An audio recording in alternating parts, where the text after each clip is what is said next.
Kemudian di Sya'ban, teman-teman sekalian, masuk beberapa hari sesudahnya masuk bulan Sya'ban.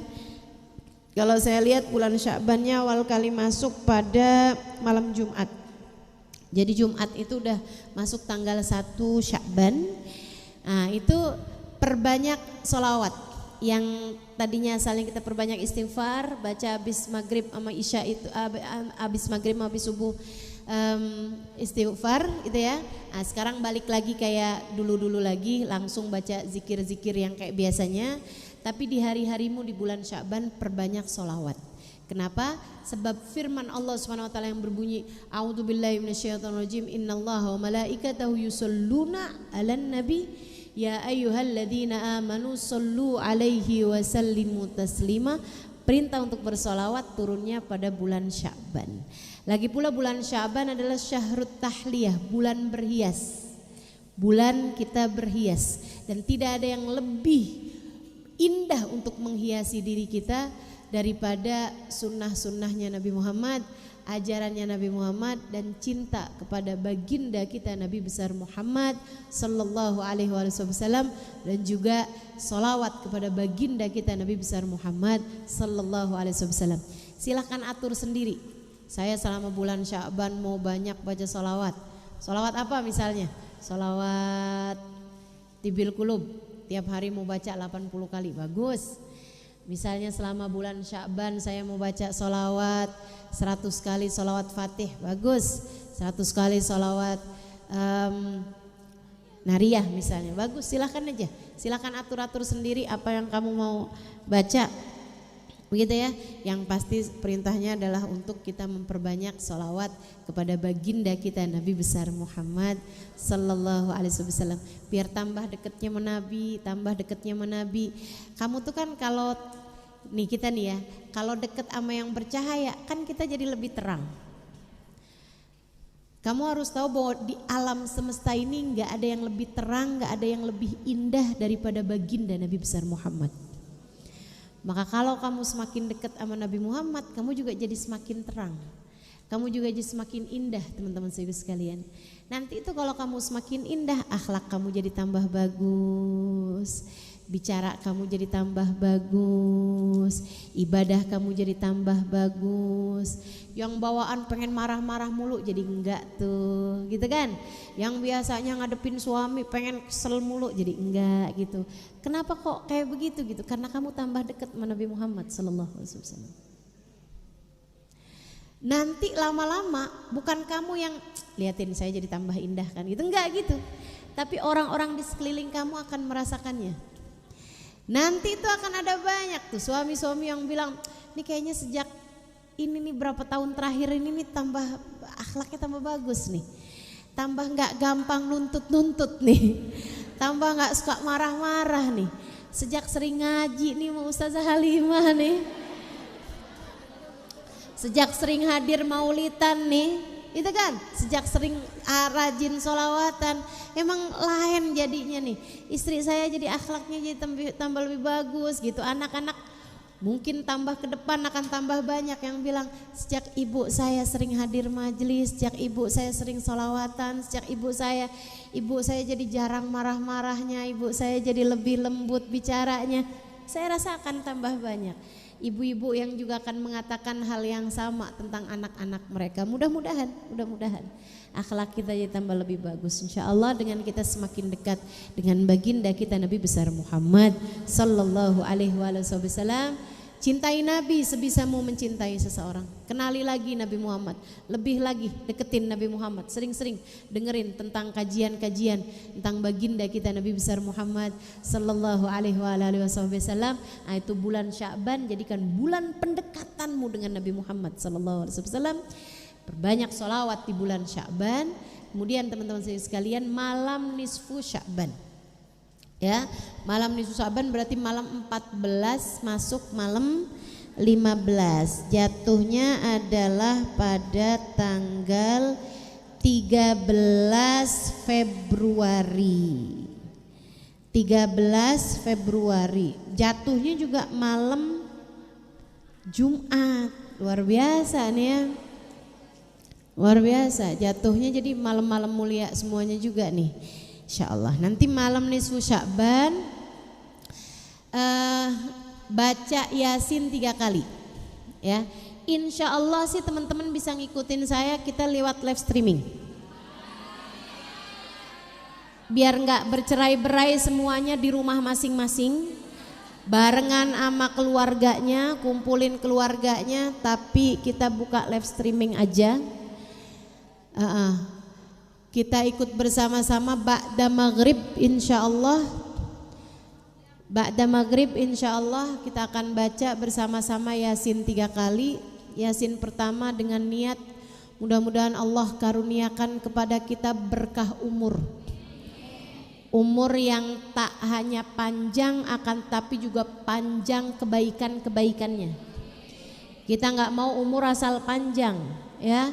Kita mau umur tuh yang panjang berkahnya, panjang manfaatnya, panjang kebaikannya, panjang pahalanya gitu. Biar yang panjang pahalanya gitu kan ya. Biar yang panjang kebaikannya, biar yang panjang manfaatnya gitu insya Allah. Biar yang panjang ibadahnya, panjang umur ibadah kita, amin. Panjang umur kebaikan kita, panjang umur kemanfaatan kita, panjang pahala kita insya Allah, amin. Kemudian Yasin yang kedua kita minta sama Allah rezeki yang halal, yang thayyib, yang berkah. Dan rezeki bukan hanya rezeki uang, tapi kesolehan keluarga kita, kesolehan diri kita, itu rezeki bukan? Rezeki yang punya jodoh, yang punya suami itu juga rezeki, tapi bukan asal suami, bukan. Kita mintanya itu kasih sayang suami kita, kebaikan suami kita, bersama-sama dalam kebaikan, itu juga bagian dari rezeki. Bagian dari rezeki. Orang tua kita doakan, mudah-mudahan kita direzekikan Allah Subhanahu wa taala doa-doa soleh dari orang tua kita. Direzekikan Allah kesehatan mereka. Biar orang tua kita yang masih ada biar pada sehat, bahagia hatinya, itu juga rezeki. Keluarga yang sehat, keluarga yang bahagia, itu juga bagian dari rezeki. Dan itu rezeki yang lebih utama daripada sekedar rezeki harta. Itu juga minta harta juga ya, uang juga kita minta sama Allah Subhanahu wa taala, tapi yang halal, yang thayyib, yang berkah, yang mencukupi untuk kehidupan dunia kita, bawa kebaikan bagi akhirat kita. Kemudian Yasin yang berikutnya kita minta sama Allah Subhanahu wa taala. Itu Yasin yang kedua juga urusan rezeki, biar pada enggak punya utang.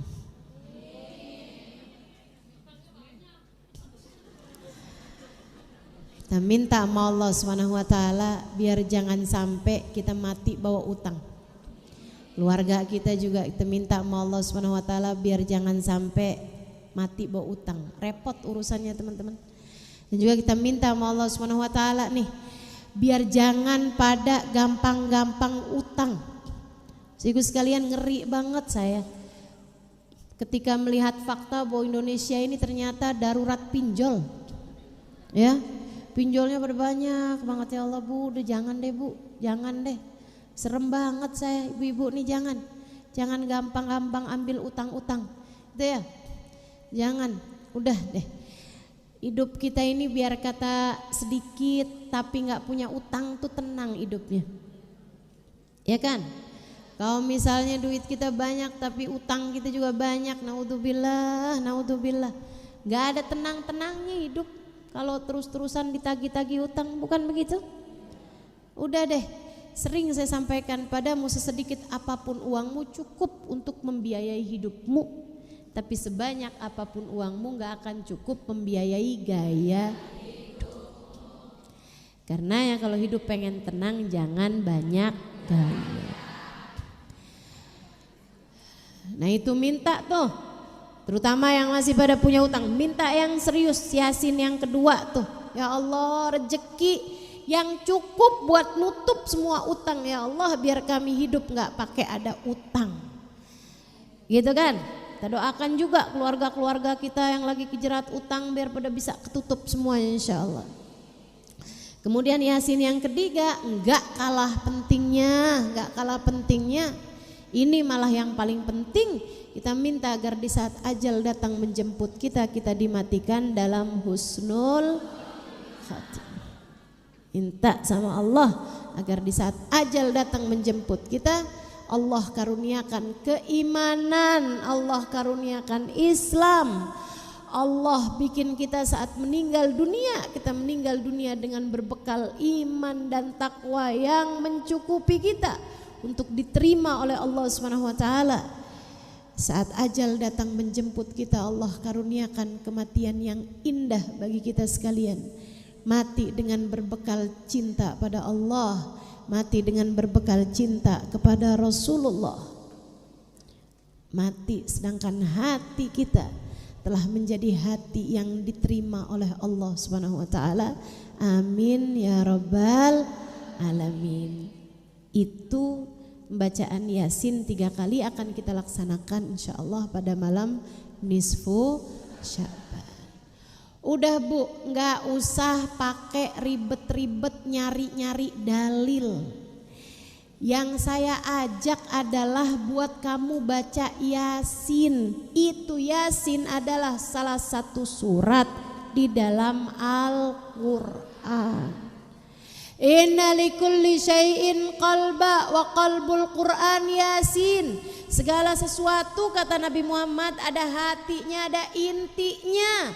Dan sungguhnya hatinya Al-Quran, intinya Al-Quran adalah surat Yasin. Bu, saya enggak minta kamu baca surat tanah. Saya enggak minta kamu baca surat cinta. Enggak, yang saya minta kamu adalah baca surat Yasin. Ada di dalam Quran. Nah, kamu kenapa segitu ribetnya disuruh baca Quran doang? Nyari dalil sini. Kamu yang sibuk-sibuk nyari dalil, udah gini aja deh. Kamu gak mau ikutan baca, ya udah. Gak usah nyalah-nyalahin yang kepengen baca. Yang lagi disuruh baca tuh cuman surat Al-Quran. Kenapa kamu segitu ribetnya sama orang yang kepengen baca Al-Quran?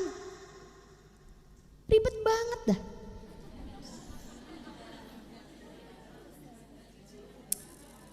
Ya Allah, ya Allah. Andai nih ya, kalau saya sih, saya andai nih, nggak ada yang nyuruh saya selain umi saya. Misal, umi saya bilang kayak gini. Misalnya nih, umi saya bilang kayak begini misalnya. Nak, surat Ad-Duha tuh ternyata artinya bagus banget ya. Umi tuh seneng banget kalau kamu baca surat Ad-Duha tiap malam. Misal, umi saya doang nih yang nyuruh nih. Gitu. Saya seneng tuh ngerjainnya. Itu andai umi saya doang yang nyuruh. Gimana pula kalau yang nyuruh adalah guru saya, yang saya tahu orang yang sangat berilmu. Ya kan? Guru saya gak akan dong nyuruh sesuatu hal yang gak bagus. Ini Bu sama aja kayak gini deh. Gak usah urusan yang gede, gini deh. Ada satu orang dokter misalnya nyuruh kamu nih kamu nih kan pada ustazah, misalnya nih dokter nih ya nyuruh kamu kalau malam sebaiknya gerakin begini badan kamu itu biar lebih lentur. Sebelum tidur kamu ada kasih gerakan begini. Kerjain apa gak gerakin? Kerjain. Karena kita tahu dia lebih ngerti urusan kesehatan badan dibandingkan dengan saya. Ada ilmunya. Bu, saya kasih tahu, saya ini mondok 12 tahun. Sebelum saya mondok 12 tahun itu, sebelum saya mondok di usia 12 tahun. Jadi saya itu mondok 12 tahun dimulai dari usia 12 tahun. Ibu-ibu sekalian, sebelum saya mondok di umur 12 tahun, ketika saya anak-anak dulu, gitu ya. Setiap malam nisfu Sya'ban, abah saya ajak saya baca Yasin 3 kali. Ibu-ibu sekalian, abis itu saya mondok di Darul Lughah Dakwah di Raci, Bangil, Pasuruan, Jawa Timur. kepada seorang ulama Habib Hasan Baharun. Ibu-ibu sekalian, itu di sana malam nisfu Sya'ban kami semuanya baca Yasin 3 kali di pondok pesantren kami. Habis itu saya belajar di At-Tauhidiyah Tegal, Jawa Tengah. Guru kami Kiai Haji Ahmad Saidi juga malam nisfu Sya'ban baca Yasin 3 kali juga. Habis itu saya pindah pondok pesantren Kiai Haji Maimun Zubair di Al-Anwar Sarang Rembang. Malam nisfu Sya'ban kami semuanya baca Yasin 3 kali juga. Habis itu saya pindah pondok pesantren belajar di Yaman, Daruz Zahra, Tarim Hadramaut Yaman. Guru kami Sayyidil Habib Umar bin Hafid itu setiap malam nisfu Sya'ban baca Yasin 3 kali. Bukan hanya kami di pondok pesantren Setarim, Sahadramot, malam nisfu Sya'ban baca Yasin 3 kali. Bu, di mana-mana di seluruh dunia ulama-ulama yang saya belajar darinya ngajarin kami tiap malam nisfu Sya'ban baca Yasin 3 kali. Guru saya Kiai Haji Maimun Zubair belajarnya dari Sayyid Alawi bin Abbas Al-Maliki di Mekah. Ketika sudah saya pulang dari pondok pesantren, saya sekarang di Indonesia, datang Sayyidil Habib Zain bin Smith. Beliau ketika malam nisfu Sya'ban pernah ada di Indonesia, beliau mengajarkan kepada kami, ngumpulin kami untuk baca Yasin 3 kali. Ulama di Madinah, ulama di Mekah, ulama di Yaman, ulama di Indonesia ngajarin hal yang sama. Kamu gak mau ikut? Terus kamu kemudian dengar ada orang bilang baca Yasin ngapain, itu bid'ah. Dia ikut siapa? Dia ikut siapa? Apakah menurutmu seluruh ulama-ulama yang saya ikutin bertahun-tahun ini semuanya mengajarkan perkara yang bid'ah? Perkara yang gak benar, perkara yang sesat, perkara yang dusta, untuk kemudian mereka bilang kullu bid'atin dolalah wa kullu dolalatin finnar. Semua bid'ah, semua perkara-perkara yang kayak begituan itu bid'ah, semua bid'ah bawa ke neraka. Maksud kamu orang baca Yasin malam Jumat 3 kali, malam nisfu Sya'ban 3 kali, ini kemudian bawa mereka ke neraka? Neraka yang mana maksud kamu? Neraka yang mana maksud kamu? Anak kecil juga Bu, paham perkara baca Yasin itu ibadah. Ibadah mana yang bawa orang ke neraka? Ini otaknya di mana? Faham maksud saya? Saya nggak mau kasih tahu kepada kamu misalnya tentang tapi Nabi nggak ngerjain ini itu apa segala macam. Nih ya Bu ya, ini yang bilang-bilang Bu Nabi Muhammad nggak ngerjainnya, tahu dari mana? Dia tinggal bareng rumah Nabi apa gimana?